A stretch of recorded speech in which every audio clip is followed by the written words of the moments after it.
Hi, my name is Magic Dolce, And I'm the Awesome Diamond. and we are The Gabgeeks. Now today, this is episode 2. We are finally just getting started, rolling along, especially with my work schedule and your school schedule. First of all, we got a big announcement for you guys. One thing we're going to be doing is, instead of premiering this on my channel, which is Magic Dolce, we're actually going to, probably by the next episode, episode 3, we're going to be viewing this over on the Gabgeeks' actual YouTube channel, which I'll be creating here, probably after this episode. I will make another video after this, or sometime after this, giving you details on how to get all of us. Right now it's just me and him. Yeah. So first of all, for those who love art and love, like, personas, whatever, just want an original artwork, I want to point out my friend KatScarlettSparks. That is her FA account name. Now, however, you can get a hold of her at Kat, which is spelled K-A-T, Sparks 89 at gmail.com. That's, again, I'll have it in the description box later. Kat Sparks 89 at gmail.com. So, what do you have for us today? Awesome. Well, we've got some, I believe, shout-outs, if I'm not mistaken. Yeah, if I remember right, today was the pre-release day for Magic the Gathering on the Amonkhet set. To talk about a little bit about that, actually, the Amonkhet set is their very first Egyptian set. Yeah, I've heard that they are bringing gods back instead of, like, planeswalkers. Yeah, they're considered a legendary creature, actually. But it does list them as legendary creature, then the slash, and god. One thing I'm really excited about is the Egyptian theme that's going around.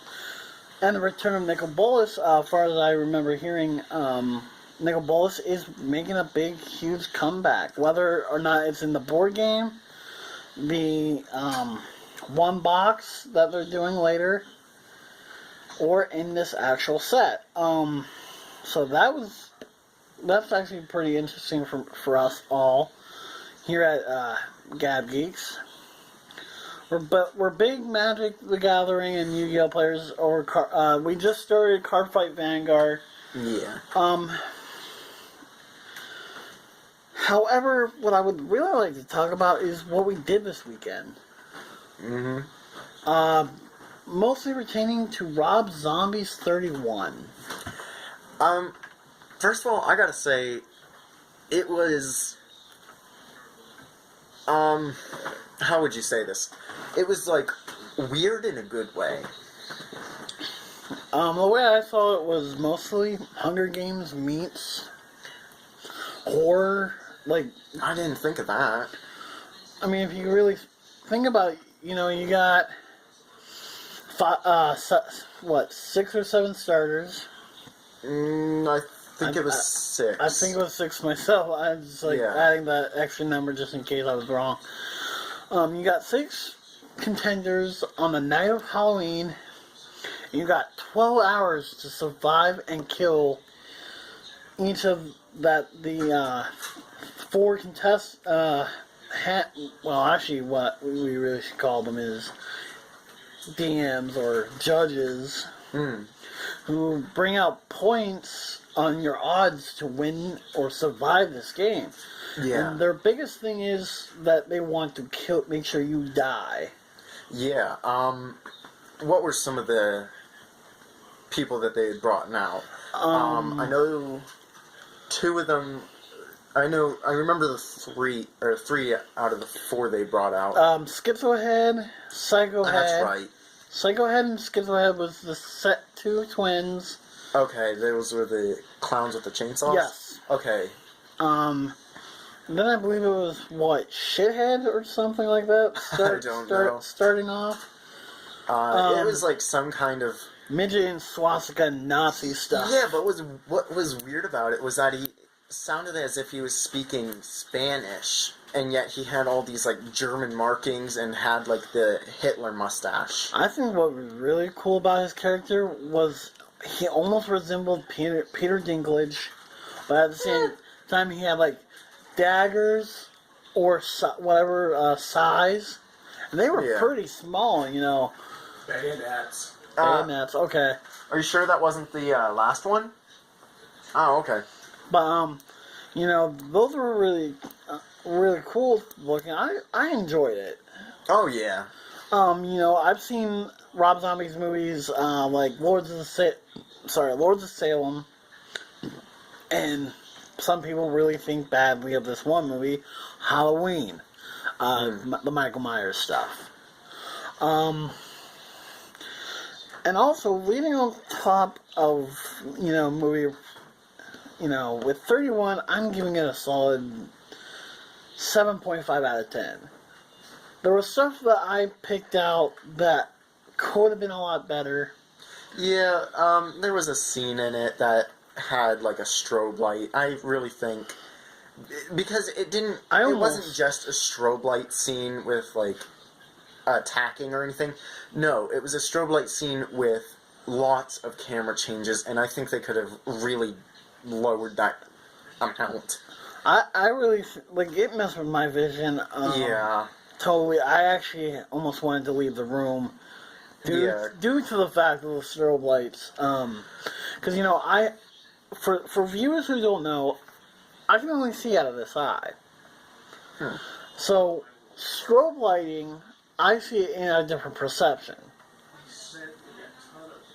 And it drives my senses crazy. So that, seeing a lot of that kind of made me, like, almost sick, feeling sick, kind of. Yeah, and I mean, it does really mess with your eyesight. I mean, if you were to go into somewhere that had a strobe light going off, anybody that walks through that light, where it's projecting, looks like they're going a lot slower. It's more like a video game that's lagged really badly, and it's like, you see them going by frame because of the strobe light just keeps going off. The vision, the light's messing with your vision, and it's just, oh boy. Right.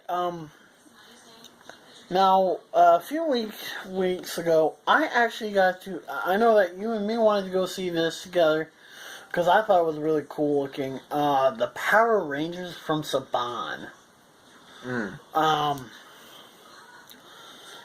Basically, they offered a revamped, more adultish Power Rangers movie, which heavily kind of starred Bryan Cranston from Breaking Bad as Zordon, the floating head.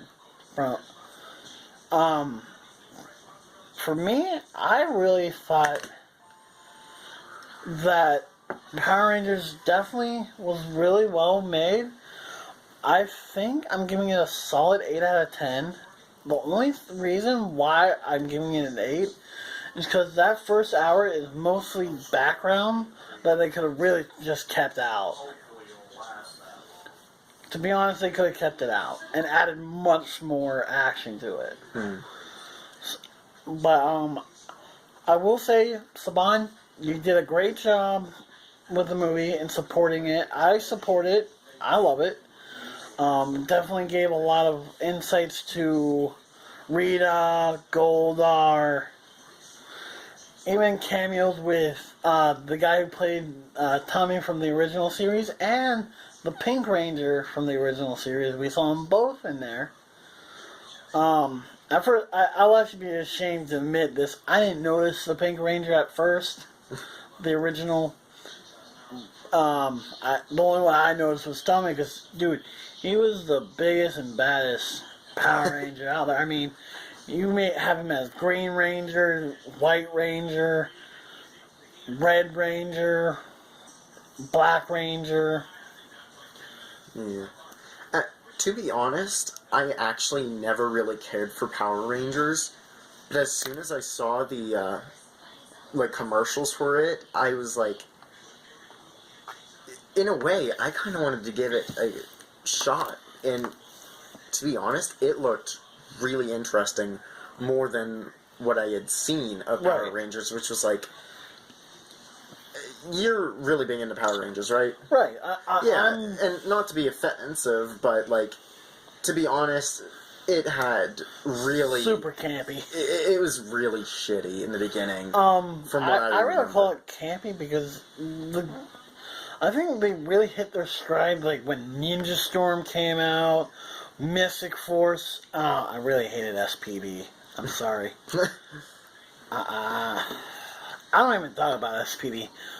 Anyway, on that topic, I do want to hit kind of, another thing we did this week, which we're going to be continuing later on tonight, earlier today, and a few months back. We actually started what was supposed to be a very mini Dungeons and Dragons campaign. Yeah, and oh my god, it is so interesting. I don't know if you actually got any of your ideas off of anything, but from what I've heard of Chris, it sounds like, yeah, you did, but it seems to be like you're working them into this campaign so well. Well, thank you. I will give a shout out to the channel Node. If you guys want to see them, it's spelled Node. They do a lot of D&D stuff. Now, I will say the only thing I really took out of them was, to be honest, was the Haunted Mansion kind of thing. I didn't take anything else. All I wanted to do was a Haunted Mansion kind of theme. Because they really, if you guys get a chance to look them up, they did a Halloween theme with a whole bunch of like high school and medieval age.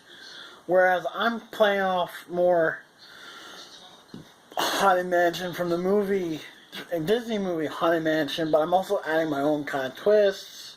Yeah, what are some of these twists? Because, if I'm not mistaken, you managed to incorporate some sort of like time travel where the house, okay, you had had some character say that, the house changes, and you never really specified whether it changes shape, structure, or anything like that. And as soon as we walked into the mansion, or because we were outside when we heard this, right. We walked back into the mansion, and it was like, instead of marble flooring, it was all wooden, and a lot of the stuff was missing.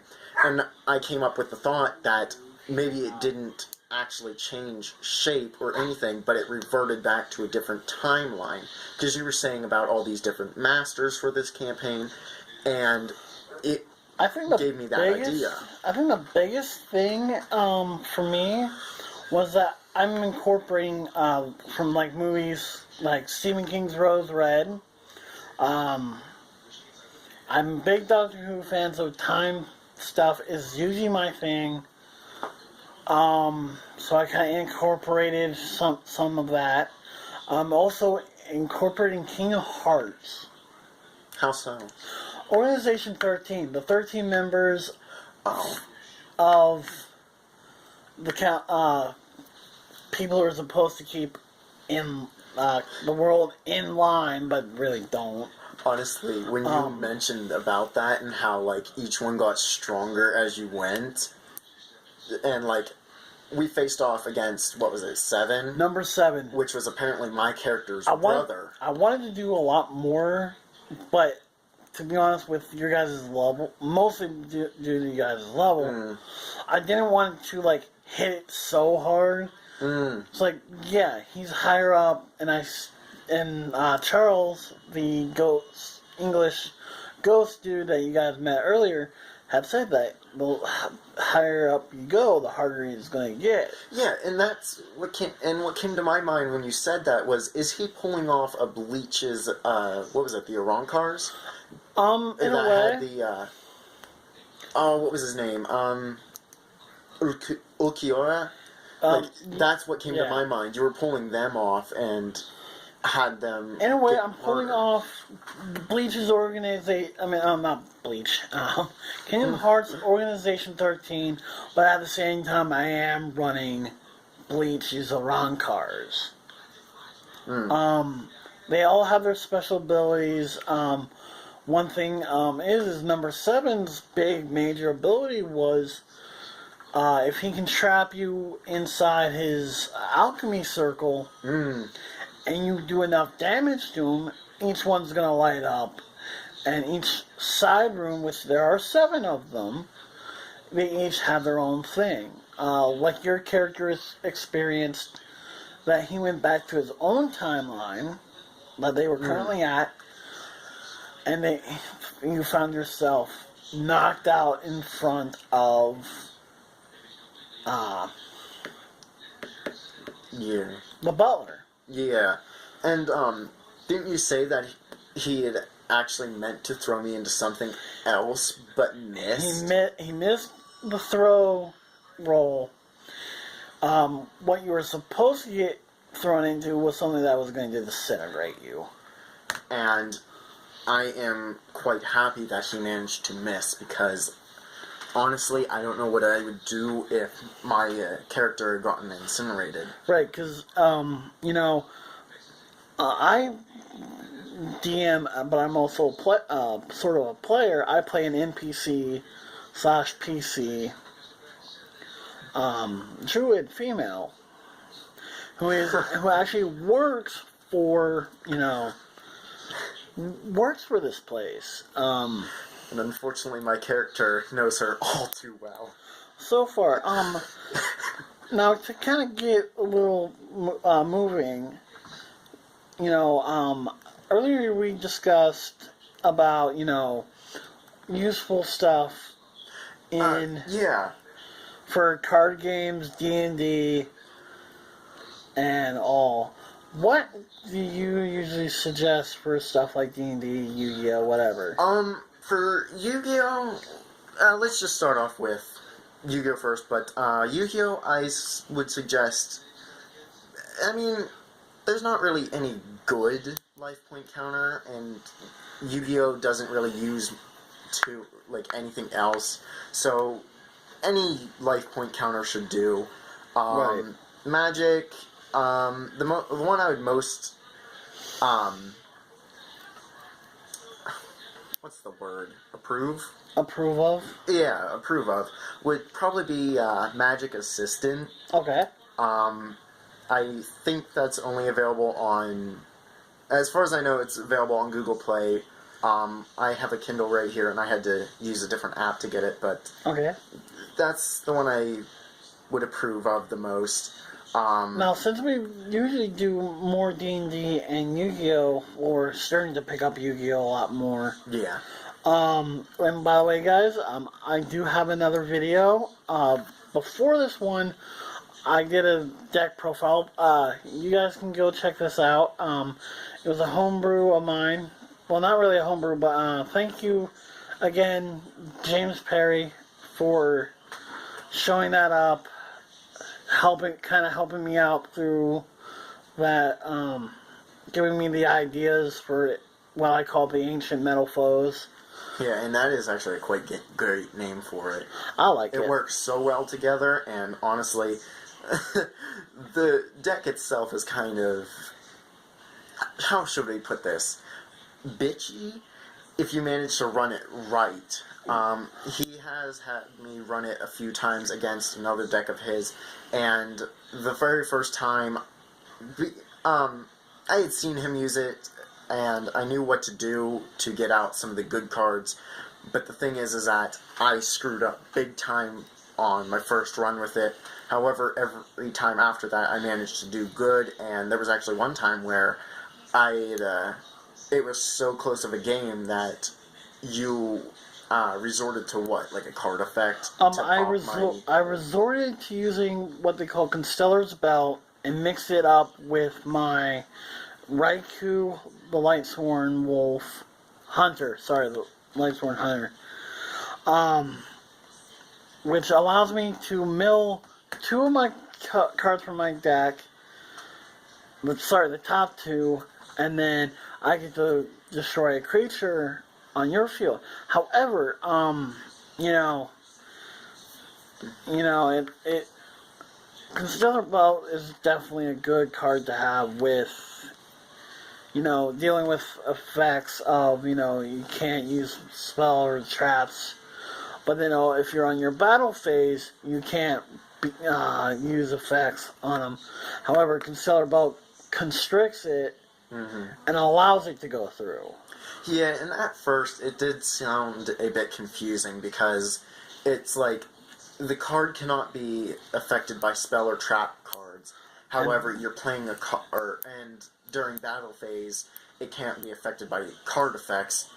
However, you were playing a card or a spell that basically nullified that, and again, at first it was a bit confusing, but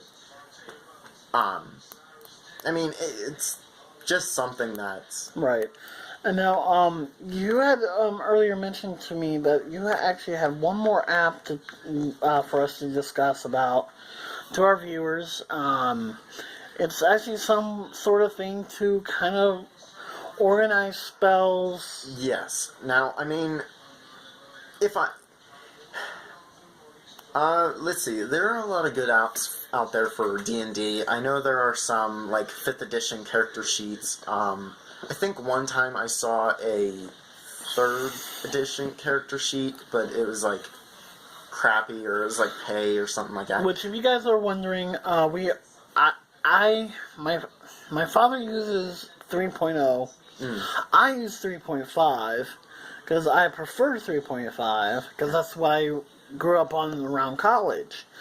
But like you just said, this is basically a way to organize, And yeah, it's let me see if I can find the full name of it. I'm not sure if I'll be able to do that, but oh boy. It's okay. I know it's like spell book something. It's just a small app, but in reality, it's not really as small as you would think it is, because I know before this app, I had to go straight to the player's handbook to find a spell that I wanted to cast. Which, if you're only having one player's handbook, DMG, or Monster Manual, it's kind of hard, especially in a small group like ours, or even in a large group, to keep track of spells, and the DM's trying to do something. Yeah, and it just gets way too confusing. Oh, here it is. Spellbook D&D 3.5. That is so helpful, and honestly, it has like all the spells for 3.5, obviously, but it even allows you to make your own spellbook. Well, spellbook. Spells. But what it does is it has all the spells in order from A to Z, and there's even an option to like sort them. It's like spell lists, and it has Bard, Cleric Domains, Druid, Paladin, Ranger, and Sorcerer/Wizard spells. But it has all of them, and it gives you the description for all of them. Basically, it's a player's handbook of spells in an app. And gives you descriptions. Yeah. For me, because I don't really use spells unless I'm actually needing that help with my druid, I'm going to say that I'm giving this basically a 10 out of 10. It really is flawless. Yeah, and it even has the ability to add a bit of notes. For example, I have a spell here called Sanctuary, and we weren't sure of... Because it talks about having the enemy, or whatever is attacking Sanctuary, it has them have to do a will save, and we weren't sure of what it was, and so when we found out, I put it into the notes section for Sanctuary and I have it down, because of what level I am, I have it down as enemy has to beat 14 for will save. That's just it. I mean, it's a pretty nice note to have, and, I mean, you can pretty much just have everything right there.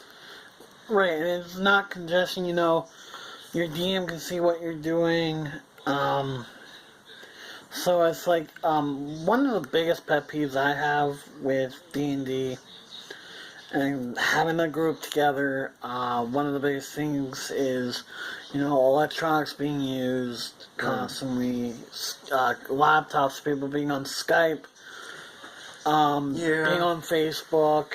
I mean, I haven't experienced a lot of this stuff that you have because I'm a really new player. I mean, I don't mind texting.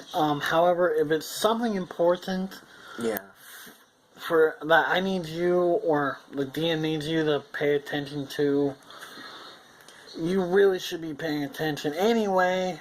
Yeah, and I mean, I can totally understand why someone would get a bit peeved over that, but I mean. Why bring a laptop or something? Some players I have noticed now do player sheets from their laptops. Oh, okay. However, for me, I prefer handwritten. Yeah. It's like, please have please have a pencil, paper, notepad, and your character sheet, and dice, whatever. Yeah. That's my main things. If I see a cell phone out, I usually say, hey, you know, if it's an emergency, go walk away from the group, let me know about it, and walk away from the group and deal with your business. However, if it's not really important, don't have it out. Yeah. Like I said, I don't mind laptops as much, but if I can't see what you're doing on your laptop, then you really shouldn't bring it. It's like, let me put it in perspective. The one issue I've always had, especially with that, we had a player, when I was a player, who would always bring his laptop, and I could constantly see him on his Skype, not paying attention on his Skype. And then he'd get angry when we yell at him or something. And he's like, wait, when was this said? When was this said? It's like, and you just said it not so long ago. So I really stress bringing in a laptop. And now something that comes to my mind is, if you have your character sheet on your laptop, and like, no one, say like, everyone's on one side of the table, and because everyone's on that side of the table, you're on the other side of the table, like, you're the only one on the other side of the table, you could even be secretly changing stuff about your character, and no one would know. Right. That's why it's like, with the table we have set up here, I know you guys can't personally see it. I have you in front of me. Table. I usually have you in front of me, and I can see over you. Yeah. So I can physically see you, and then I have my dad usually on my right, and I can see what he's doing. Yeah, but for, say, someone who's like sitting over way over there. It's like, no, you come closer. Yeah. Please. I want to make sure that I can see you physically. Another thing, to kind of get out of the D&D, since we've been talking about so much now, I would actually like to talk about the PlayStation 4 game Skyrim. Now, about a good 30 minutes I showed you Skyrim and my mods, because I had just recently picked it up for $44. Yes, it was kind of rip off, but you know, I'm a Skyrim player. I love Skyrim. I will always like Skyrim. I really enjoyed a lot of the mods they offer. For me, there was a one particular mod I really enjoy. A lot of people would consider it a cheat. I'm not considering it a cheat, mostly because, as you saw, I didn't take stuff that had magical property. Yeah, but I mean, it would still be... To me, it's considered a cheat because the temptation's there. Right. Because I noticed there was more than one Daedric, or like enchanted Daedric armor that gave you invulnerability. Right. And it's like, the temptation's there.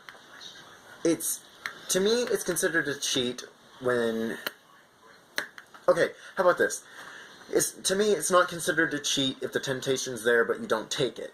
Right. It's considered a cheat if the temptation is there and you do take it. However, if you, like, use it once and then put it back, I mean... See, it's like, they do have a God Mode armor set. Yeah. And weapons and stuff. I think the only funniest thing is, they did have in the one... do you actually have the name of that? I'm looking it up. Okay, I think it was like something like something armor. Alidun's Ultimate Armory. Yeah, okay. Player home, teleporter, followers, and there was even like dragons in the one, and there was a cheat armory too. Yeah. So one thing